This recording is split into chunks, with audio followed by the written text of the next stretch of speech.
কেউ পেরিয়েছেন ৬০-এর ঘর, কেউ আবার ৭০ কিংবা ৮০। এই বয়সকে সঙ্গী করেই র্যাম্পের লাল গালিচায় একদল প্রবীণ। ব্যতিক্রমী যে আয়োজনে নিজস্ব ভঙ্গিতে মুগ্ধ করছেন সহযাত্রীদের। শুধু র্যাম্পেই সীমিত ছিল না আয়োজন, গান, অভিনয় সহ যেমন খুশি তেমন সাজেও মুগ্ধতা ছড়িয়েছেন কেউ কেউ।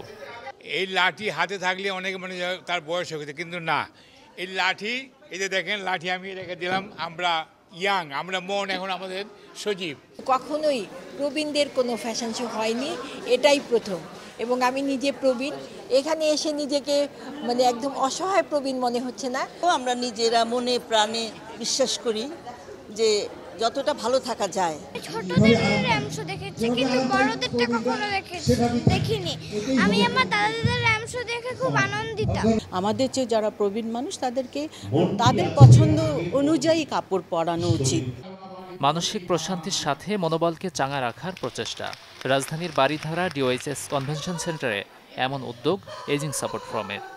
তারা যদি ভালো থাকে, আমাদের পরিবারের লোকেরাও ভালো থাকবে, সেই উদ্দেশ্য নিয়ে দেশে প্রথমবারের মতো আমরা প্রবীণ ফ্যাশন শো চালু করেছি। আমরা এই ভাবনাটা দিয়ে যাচ্ছি, তাদের যখন তারা প্রবীণ হবে তাদের জীবনটাও যেমন এরকম বর্ণিল হয়, আনন্দ আয়োজনে সজ্জিত হয়।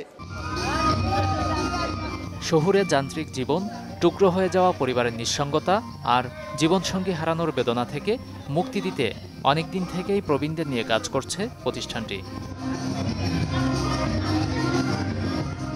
দিন, মাস, বছরের হিসাবে বয়স বাড়লেও মনের বয়স আটকে আছে তারুণ্যে। তাই তো প্রবীণরাও সুস্থ ও স্বাভাবিক জীবনের জন্য অংশ নিতে চান সামাজিক সব আয়োজনে।